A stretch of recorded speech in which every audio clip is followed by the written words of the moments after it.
Olá para todo mundo, aqui é Cíntia Bandeiralino, mais uma vez falando de cultura e informação, assuntos variados para todos. Deixem seu like, se inscrevam no canal quem ainda não é inscrito e por favor deixem seus preciosos comentários aqui embaixo logo após assistirem este vídeo que eu vou responder todo mundo com muito carinho, tá?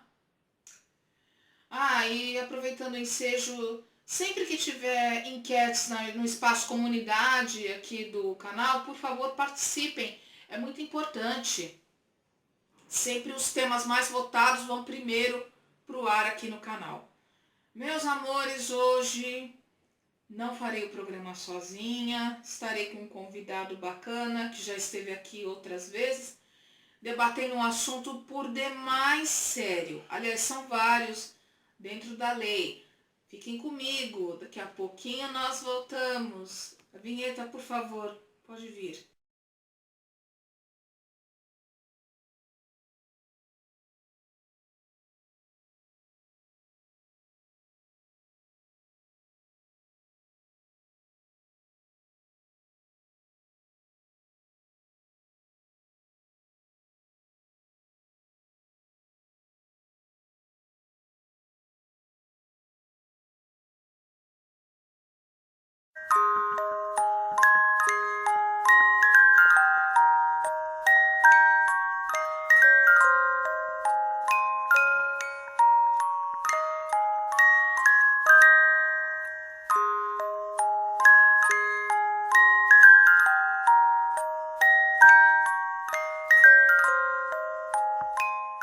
Este é meu quinto livro, Separados pela Fé. Tanto ele quanto os meus outros 4 livros estão à venda no site www.clubedeautores.com.br, onde são aceitos 3 tipos de pagamento: transferência online, boleto bancário e cartão de crédito de várias bandeiras. Podem comprar lá sem medo e com muita segurança. E não se esqueçam de me seguir nas minhas redes sociais, que estão aqui embaixo na legenda. Muitíssimo obrigado por acompanharem o programa, se inscrevam no canal e a gente se vê.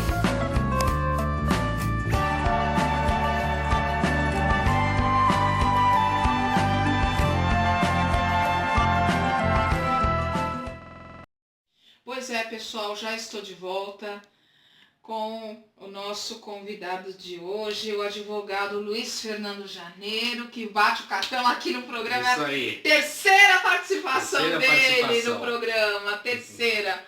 Muito obrigado mais uma vez por estar compartilhando conosco seus grandes conhecimentos jurídicos. Primeira pergunta. Antes que eu me esqueça, gente, o tema do debate é Código Penal, as leis penais, prisão, entre outras coisinhas aqui no Brasil. Como poderia ser reformulado? Primeira pergunta, meu caro, o que você acha do Código Penal brasileiro? O Código Penal brasileiro é um código da década de 40, tá? Ele já teve várias modificações ao longo dessas décadas, mas na essência ele continua o velho código do tempo do Getúlio, né? Ele foi implantado no Brasil pelo Getúlio Vargas, com forte influência do direito italiano, um pouco também do direito francês, um pouco do direito grego, um pouco do direito alemão, mas principalmente do direito italiano. Então é um código muito formalista. O nosso direito é bastante formalista, ou seja, no processo é necessário se cumprir todos os ritos processuais, existem muitos recursos que são possíveis ao longo do processo. Isso faz com que os processos se alonguem. E muitas vezes o processo se alonga de tal forma que cai na prescrição. A pessoa acaba ficando impune. Um absurdo isso, um absurdo.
Então, a segunda pergunta, o que que você acha da pena de morte e prisão perpétua? A pena de morte e prisão perpétua não são permitidas pela legislação brasileira. Na verdade, elas não são permitidas pela Constituição, que é a lei maior do país. É um assunto polêmico porque muita gente clama pela implantação da pena de morte e da prisão perpétua, mas no Brasil dificilmente isso será implantado, porque sempre vai se argumentar que é cláusula pétrea. Cláusula pétrea seriam aquelas cláusulas que não podem ser mudadas, nem por Constituição. Mas os países que têm pena de morte e têm prisão perpétua, as taxas de criminalidade são mais baixas, historicamente. Porém, nesses países, quando a pessoa é condenada a uma dessas penas, que a gente chama de penas capitais, a pessoa geralmente cumpre. Ou seja, a pessoa que é condenada à morte, ela é executada. A pessoa que é condenada à prisão perpétua, ela fica para sempre na cadeia, na maioria das vezes. Prisão perpétua é pena capital? Pensei que era só pena de morte que fosse. Na verdade, a pena de morte que seria a pena capital, né? Mas a prisão perpétua, ela acaba se equivalendo, de certa forma, à pena capital, porque é uma punição, vamos dizer, eterna.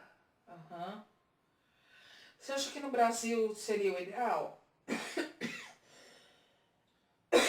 Olha, é bastante polêmico, mas no Brasil, se as leis que já existem forem efetivamente cumpridas, já vai ser um bom caminho andado.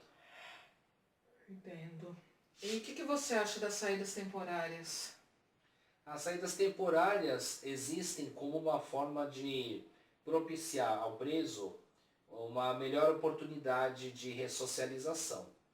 Mas é um tanto quanto irônico que muitas vezes o preso foi condenado aí por ter matado os pais e ele recebe o direito de saidinha temporária do Dia dos Pais, do Dia das Mães, o que não deixa de ser um absurdo.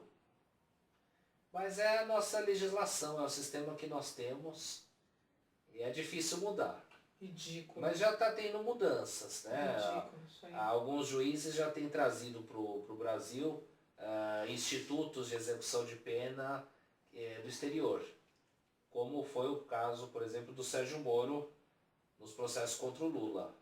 Vários institutos de direito anglo-saxão foram trazidos, por isso que o Lula ficou algum tempo na cadeia. Entendo.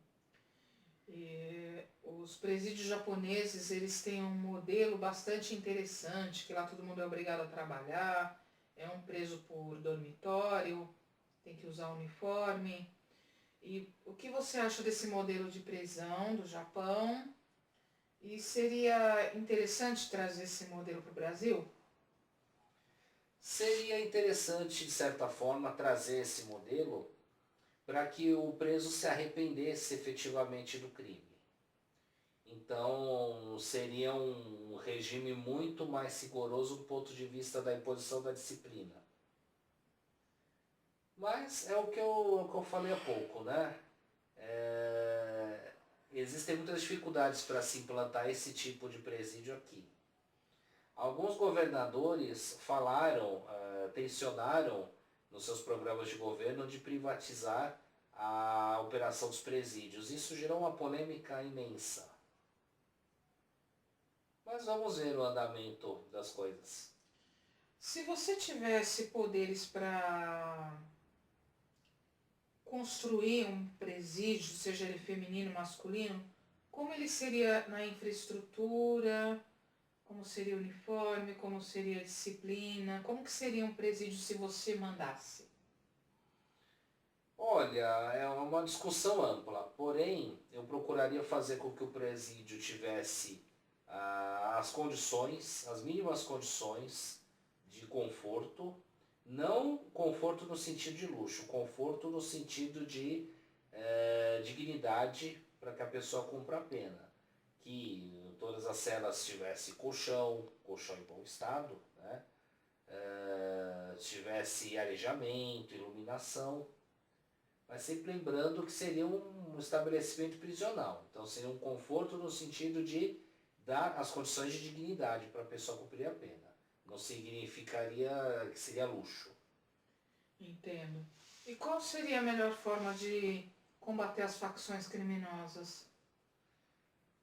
As facções criminosas, elas têm muito poder porque têm muito dinheiro. Mas a melhor forma de se combater é estrangulando as facções financeiramente. É buscando rastrear a origem do dinheiro e bloqueando esse dinheiro, inclusive em acordos com outros países. À medida que as facções vão sendo privadas do dinheiro, elas vão perdendo poder e vão se desarticulando. Interessante. Você é a favor da visita íntima? Não, eu não sou a favor da visita íntima. Não sou a favor, não. A visita íntima, muitos argumentam que ela contribui para acalmar o preso e para que ele se rebele menos, mas as visitas íntimas acabam muitas vezes servindo para a introdução de celulares, para a introdução de drogas e para a passagem de recados também entre os presos e os faccionados que estão do lado de fora.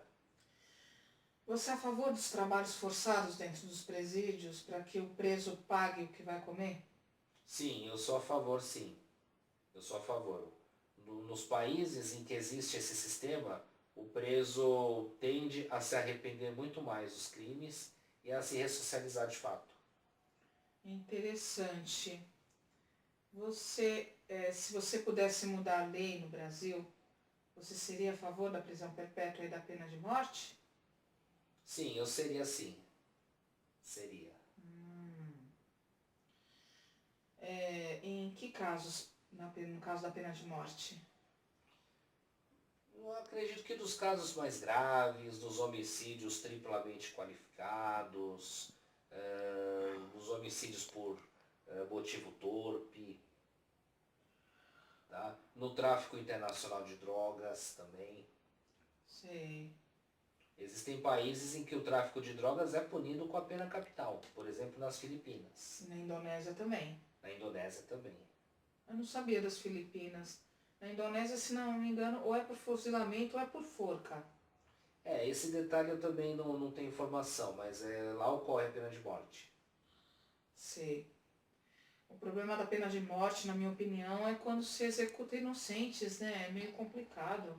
Esse sempre vai ser um argumento a ser utilizado porque é contra a pena de morte. Eu sou a favor em casos extremos. Sim. Se for comprovado, a pessoa confessar, for realmente ela mesma, e não tem nem que ficar uns 10, 20 anos, não. Pega e executa logo. Mata logo. É que vem ficar falando, não pode matar, não pode julgar. Por que matam criancinhas? Por que matam moças? Matam idosos, pai e mãe? O que você acha mais interessante nas prisões japonesas? Um dos aspectos que mais me chamou a atenção quando eu estudei a respeito das prisões japonesas é a imposição da disciplina. A disciplina é muito rigorosa. E os japoneses entendem que o rigor do cumprimento da pena faz com que o preso se arrependa do crime. Nas culturas orientais, especialmente na japonesa, é muito importante essa figura do arrependimento. Não basta a pessoa cumprir a pena, ela tem que se arrepender do que fez. É um aspecto bem peculiar da cultura japonesa. E lá dentro é até proibido sorrir. Eu vi um vídeo de uma ex-funcionária de presídio que nem detentos e nem funcionários podem sorrir lá dentro. É altamente proibido. Quem sorri lá dentro é punido. Funcionário também, eu já ouvi falar. O que você acha dos trabalhos das igrejas católica e evangélica dentro das prisões brasileiras? É um trabalho valoroso que as igrejas fazem. Eu sou mais favorável ao trabalho feito pelas igrejas evangélicas. Eu acredito que é um trabalho muito mais forte de ressocialização do preso. Porque cada preso que se converte para a religião é um criminoso a menos das ruas. O trabalho feito pela Igreja Católica tem o seu valor. Porém, O trabalho feito pelo catolicismo é muito ligado às ideias da teologia da libertação, que funciona essa teologia como um braço comunista dentro da Igreja Católica. Sei. O que...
Então, você acredita que o governo brasileiro, se tiver boa vontade, poderia trazer os moldes de prisão do Japão para o Brasil e funcionaria aqui no Brasil?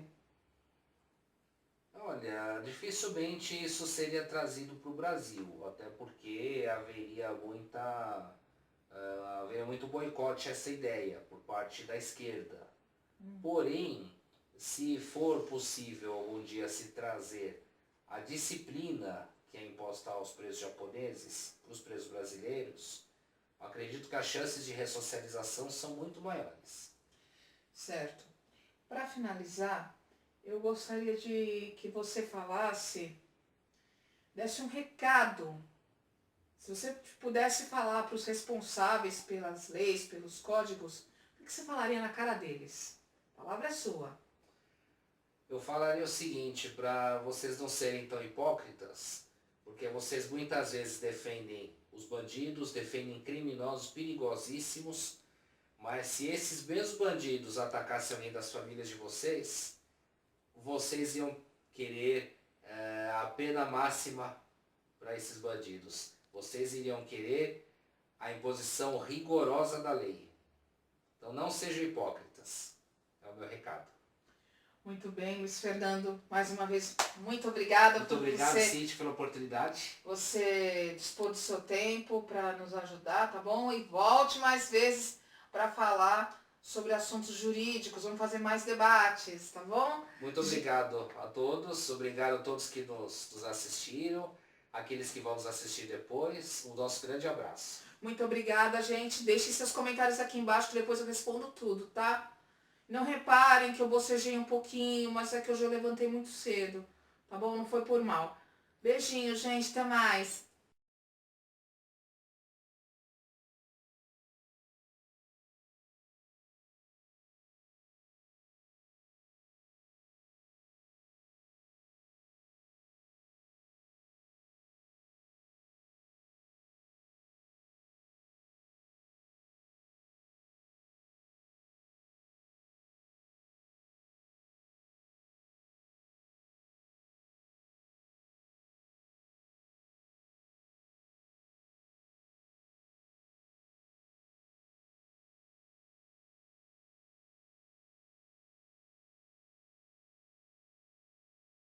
Esse livro, com certeza, deve ser lido pelo papai, pela mamãe, pelo vô, pela avó, pelo menino, pela menina, pelo mocinho, pela mocinha, pela família toda, pelos professores, educadores.